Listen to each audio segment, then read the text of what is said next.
কলকাতার সল্টলেক স্টেডিয়ামে বিশৃঙ্খলার ঘটনায় নির্ধারিত সময়ের আগেই মাঠ ছাড়েন লিওনেল মেসি। এই ঘটনায় দর্শকদের হতাশার জন্য মেসি ও তার দলকেই দায়ী করেছেন ভারতের কিংবদন্তি ক্রিকেটার সুনীল গাভাস্কার। বিস্তারিত দেখুন প্রতিবেদনে। কলকাতার সল্টলেক স্টেডিয়ামে গত ১৩ই ডিসেম্বর দর্শকদের সামনে উপস্থিত ছিলেন লিওনেল মেসি।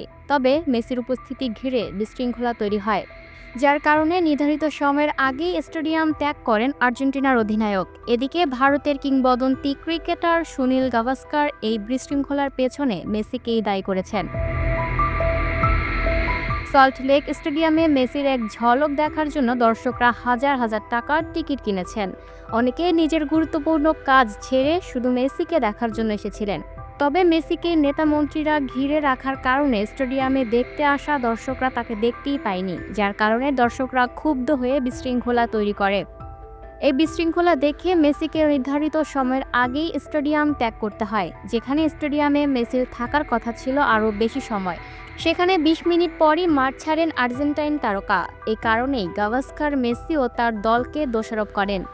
স্পট স্টারে প্রকাশিত কলামে গাভাস্কার লিখেছেন, কলকাতার সল্টলেক স্টেডিয়ামে সম্প্রতি ঘটে যাওয়া ঘটনার সময় আর্জেন্টাইন ফুটবল তারকা লিওনেল মেসি ঘোষিত সময়ের তুলনায় অনেক কম সময় উপস্থিত ছিলেন। এই ঘটনায় দোষারোপ করা হয়েছে সবাইকে, কেবল সেই ব্যক্তির ওপর নয় যিনি তার প্রতিশ্রুতি পূরণে ব্যর্থ হয়েছেন। তার চুক্তির বিস্তারিত অবশ্য প্রকাশিত হয়নি, কিন্তু তার যদি ১ ঘন্টার জন্য স্টেডিয়ামে থাকার কথা থাকে এবং তিনি যদি সময়ের আগে চলে যান, তবে যে ভক্তরা যথেষ্ট অর্থ দিয়ে টিকিট কিনেছিলেন তাদের জন্য এটা হতাশার। তাহলে মূল দোষী তিনি এবং তার সহযোগীরাই।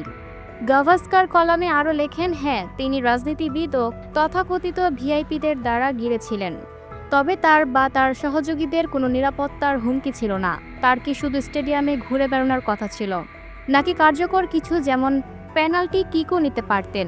যদি তা হতো তবে তার চারপাশের সবাইকে সরতে হতো এবং জনতাও তাদের নায়ককে সেই কাজ করতে দেখতেন যা দেখার জন্য তারা এসেছিলেন।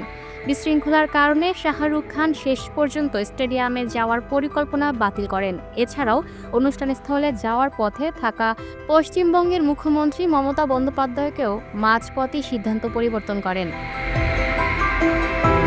Lucky Akter, up to date news, Dhaka. সুপ্রিয় দর্শক, এই ছিল আপ টু ডেট নিউজের সর্বশেষ আপডেট। পরবর্তী আপডেট সবার আগে পেতে চোখ রাখুন আপ টু ডেট নিউজের ফেসবুক পেজ এবং ইউটিউব চ্যানেলে। ধন্যবাদ।